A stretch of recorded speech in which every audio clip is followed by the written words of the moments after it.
Hello my dear friends, आज हम आपको क्लास 10th लेवल का ही नहीं ऑल कंपटीशन एग्ज़ाम के लिए भी जो चैप्टर्स इम्पोर्टेंट हैं आज हम सीखेंगे अवतल दर्पण के उपयोग, जो वेरी मोस्ट इम्पॉर्टेंट चैप्टर है ऑल कंपटीशन एग्ज़ाम के लिए। तो आइए हम सीखते हैं यूजेस अवतल दर्पण के उपयोग कहाँ कहाँ पे किए जाते हैं। Use of convex mirror, use of convex mirror, अवतल दर्पण के उपयोग, अवतल दर्पण के उपयोग। आज हम इसे बहुत अच्छी तरीके से डिस्कस करने वाले हैं। कोई भी आपका क्वेश्चन नहीं छूटेगा किसी भी एग्जाम में अवतल दर्पण से रिलेटेड। सबसे पहले हम क्या यहाँ पे देखेंगे कि अवतल दर्पण हमारा होता क्या है। अवतल दर्पण को हम बोलते हैं अभिसारी। अभिसारी, अवतल दर्पण जो होता है अभिसारी, अभिसारी मीन्स होता है सिकुड़ना। सिकुड़ना। अवतल दर्पण का जो मतलब कार्य होता है, फंक्शंस होता है, वो मतलब जो प्रकाश की किरणें होती हैं उन्हें परावर्तित करके सिकोड़ देता है, इकट्ठा कर देता है। परावर्तित जो किरणें होती हैं, प्रकाश की आने वाली किरणें, उन्हें मतलब बहुत फैली हुई किरणों को क्या करता है, वो कम रूप में कर देता है आके। ये अभिसारी का मतलब होता है। अवतल दर्पण का उपयोग ये होता है कि प्रकाश की जो किरणें आ रही हैं, ये हमारा क्या होता है, अवतल दर्पण। इस तरीके से हम आपको दर्पण बनाते दिखाते हैं। ये हमारा होता है अवतल दर्पण। यहाँ से क्या करते हैं, ये मुख्य अक्ष होता है, इसके समांतर चलने वाली किरणें, ये जो मतलब ये तो समांतर जो किरणें चलती हैं वो तो मुख्य फोकस से निकल जाती हैं। जो भी किरणें समांतर चलती हैं वो फोकस से निकल जाती हैं, और फोकस से निकलने के बाद में ये मतलब जहाँ और जो किरणें मतलब एक और आपकी जो किरण होती है वो वक्रता केंद्र से होकर जाती है, और वक्रता केंद्र परावर्तन होकर वक्रता केंद्र में ही वापस लौट जाती है। और जो किरणें जहाँ पर प्रतिच्छेद करती हैं, ये किरणें यहाँ पे प्रतिच्छेद करती है, तो इसका फोकस यहाँ पे बनेगा। प्रतिबिंब छोटा कर देता है। मतलब दर्पण का अवतल दर्पण का मतलब ये होता है कि बड़ी सी वस्तु का प्रतिबिंब छोटा कर देता है। कहीं कहीं पे ऐसा भी होता है कि अवतल दर्पण से भी प्रतिबिंब जो है बस से बड़ा बनता है। वो हम बता देंगे आप लोगों को कहाँ कहाँ पर प्रतिबिंब किस तरीके से बनते हैं। और पहली बात को मैं आपको बता ही चुका हूँ कि प्रतिबिंब आपके अवतल दर्पण में कैसे कैसे कहाँ पे बनती है। ठीक है, तो सबसे पहले हम यहाँ पर बात करने वाले हैं अवतल दर्पण के उपयोग। तो अवतल दर्पण के जो उपयोग है उसमें से फर्स्ट हमारा उपयोग ये है कि अवतल दर्पण का जो उपयोग होता है, जो नाई है दाढ़ी बनाता है उसमें अवतल दर्पण का प्रयोग करता है।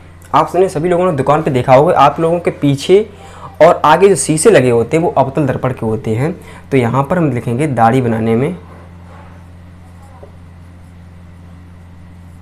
दाढ़ी बनाने में अवतल दर्पण का प्रयोग किया जाता है।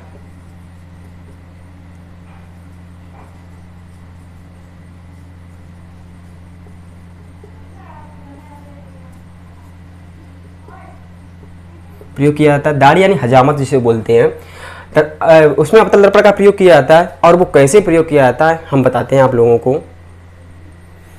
देखिएगा, अवतल दर्पण का उपयोग दाढ़ी बनाने में कैसे किया जाता है। आप लोग जब जाते हो तो आप लोगों के जो सिर होता है इसमें छोटे छोटे बाल होते हैं, उन बालों को बड़ा देखने के लिए ऐसा किया जाता है।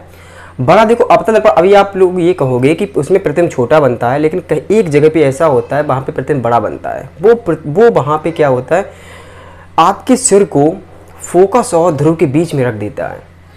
जब फोकस और ध्रुव के बीच में आपके सिर को रखता है तो वहाँ पर आप सभी लोग जानते हैं प्रतिबिंब कहाँ पे बनता है, जाके प्रतिबिंब आपका बनेगा जाकर दर्पण के पीछे, सीधा, आभासी और बस से काफ़ी बड़ा बनता है।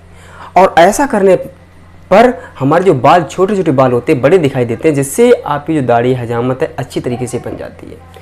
ठीक है, समझ में आ रहा है अवतल दर्पण दाढ़ी बनाने में क्यों किया जाता है। उसके बाद में नेक्स्ट सेकंड आता है हमारा,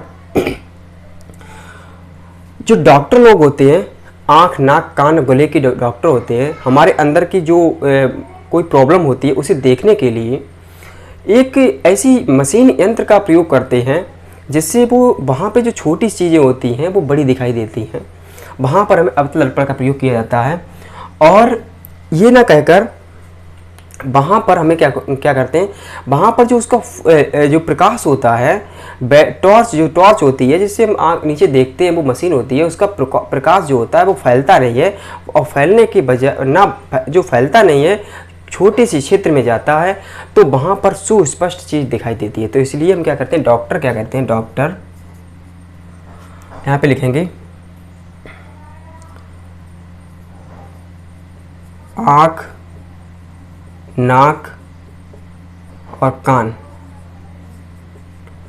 गले के डॉक्टर, गले के डॉक्टर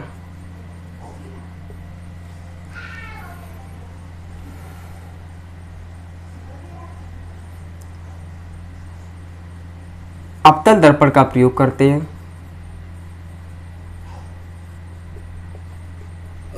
अवतल दर्पण का प्रयोग करते हैं।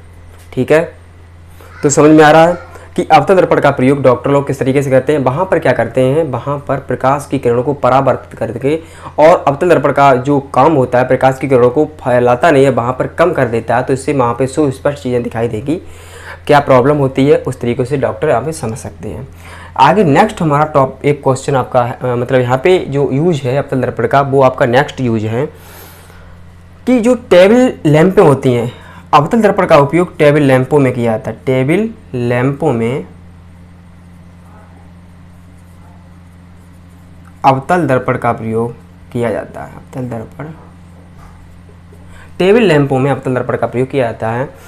टेबल लैंपों में अवतल दर्पण का प्रयोग किस तरीके से किया जाता है, आप लोगों ने लैंपों के सेट देखे होंगे, तो उसमें क्या करते हैं, अगर उसमें कोई दर्पण ना लगा हो, आगे शीशा ना लगा हो, तो आप लोग देखते हैं कि बल्ब, सपोज दैट बल्ब मानते हैं, बल्ब का प्रकाश जो होता है चारों तरफ फैल जाता है, और वहाँ पर जब अवतल दर्पण लगा होता है तो बल्ब का प्रकाश जो है वहाँ पे अवतल दर्पण से परावर्तित होकर थोड़े से सीमित क्षेत्र में रह जाता है। तो वहाँ पर टेबल लैंप के साइड में अवतल दर्पण लगाया जाता है, जिससे प्रकाश एक निश्चित सीमित क्षेत्र में रह जाता है, जिससे हम आसानी से वहाँ पर पढ़ाई कर सकते हैं। ठीक है, इसके बाद आपका यूज जो 4 है, हमारा यूज 4 है कि रेल के इंजन स्टीमरों में, रेल के इंजन में, स्टीमरों में और ट्रक, जैसे ट्रक जो होते हैं, ट्रकों में, इस बसों में जो हेडलाइट होती है, ट्रकों और बसों की हेडलाइट में, स्टीमर, ट्रकों और बसों, जैसे यहाँ पे लिखेंगे सर्च लाइट और है, सर्च लाइट में, ये जो है रेल के इंजन की जो हेडलाइट होती है, स्टीमरों में, ट्रकों में और बसों में, सर्च लाइट में, इसमें हम सभी में अवतल दर्पण का प्रयोग करते हैं। अवतल दर्पण का प्रयोग करते हैं। इसमें अवतल दर्पण का प्रयोग किस तरीके से किया जाता है, आइए हम सीखते हैं। इसमें अवतल दर्पण का प्रयोग जब करते हैं रेल के इंजन में, आपने देखा होगा वहाँ पे आप क्या देखते हो, बहुत दूरी तक की वस्तुएं दिखाई देती हैं। तो इस तरीके से क्या किया जाता है, वहाँ पर अवतल दर्पण को एक समांतर किरण पुंज के रूप में, अवतल दर्पण को इस तरीके से वहाँ पे सेट किया जाता है कि वहाँ से चलने वाली जो समांतर किरणें होती हैं, प्रकाश की किरणें समांतर किरण पुंज में चलती हैं। जब प्रकाश की किरणें समांतर किरण पुंज में चलती हैं तो वो फोकस से परावर्तित होकर फोकस से निकल जाती हैं, और वहाँ से जब फोकस से निकलती हैं तो एक सीमित क्षेत्र में, जब उससे परावर्तित होती हैं किरणें, वो सीमित क्षेत्र में आगे तक जाती हैं, एक सीमित क्षेत्र में, फैलती नहीं है, सीमित क्षेत्र में रहती हैं, इसीलिए बहुत दूरी तक दिखाई देती हैं। ठीक है, इसीलिए बहुत दूरी तक दिखाई देती हैं। ठीक है, इसी को दूसरे शब्दों में समझते हैं। रेल के इंजन, ट्रक, स्टीमरों, सर्च लाइट में इनको अवतल दर्पण के फोकस पर रख दिया जाता है। इनको जब अवतल दर्पण के फोकस पर रख दिया जाता है तो वहाँ से समांतर किरणपुंज जो निकलते हैं, और वो आप सभी लोग जानते हैं जब किसी वस्तु को फोकस पर रख दिया जाता है तो उसका प्रतिबिंब आपका अनंत पे बनता है जाके। ठीक है, तो उसके फोकस पर रख दिया जाता है, तो वहाँ से सब समांतर किरणपुंज निकलता है, तो वो वहाँ पर मतलब जो वस्तु दिखाई देती है वो उसकी लिमिट नहीं होती, कितनी लिमिट तक आपकी वो वस्तु दिखाई देगी जाके। तो अनंत तक उसे देख सकते हैं हम जाकर, मतलब जहाँ तक आपका कोई मतलब जहाँ तक आपकी वस्तु नहीं होगी उससे आगे तक प्रकाश जाता जाएगा। ठीक है, उसके बाद हम देखेंगे इसका उपयोग परावर्तक दूरदर्शी जो होती है, परावर्तक दूरदर्शी होती है, परावर्तक दूरदर्शी के अभिदर्शक के रूप में किया जाता है। परावर्तक दूरदर्शी के अभिदर्शक के रूप में इसका किया जाता है उपयोग। इसके बाद में इसका उपयोग होता है 6 नंबर पर, इसका और उपयोग होता है परावर्तक दूरदर्शी में अभिदर्शक के रूप में, जहाँ से हम लोग देखते हैं वहाँ पर ये लगा दिया जाता है, जिससे मतलब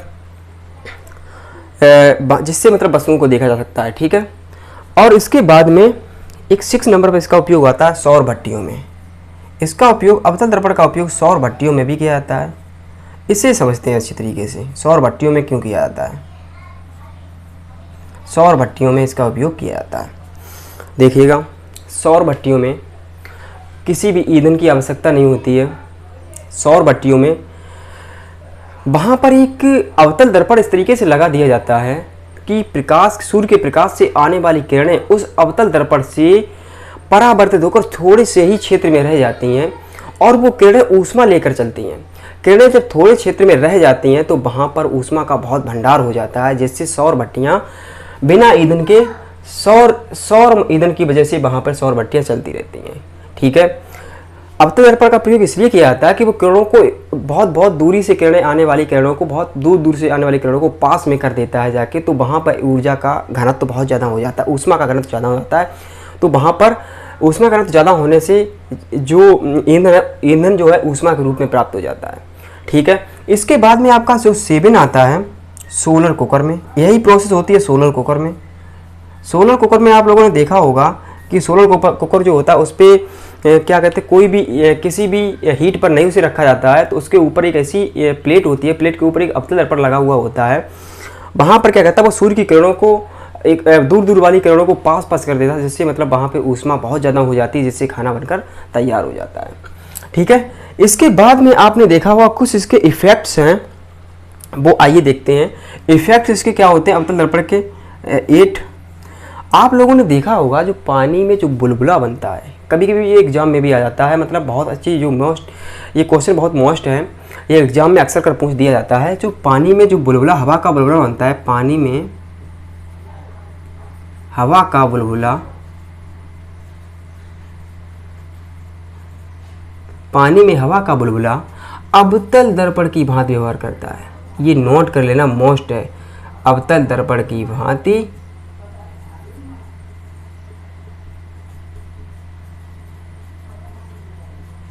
व्यवहार करता है।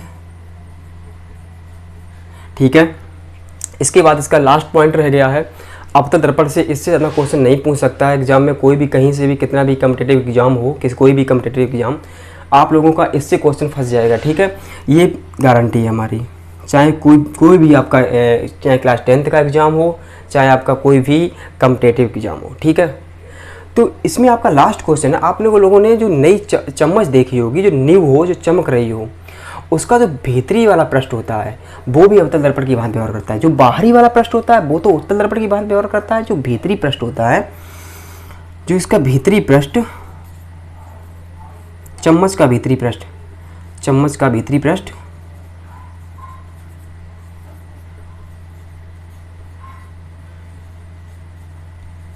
भीतरी पृष्ठ अवतल दर्पण की भांति व्यवहार करता है, अवतल दर्पण की भांति व्यवहार करता है।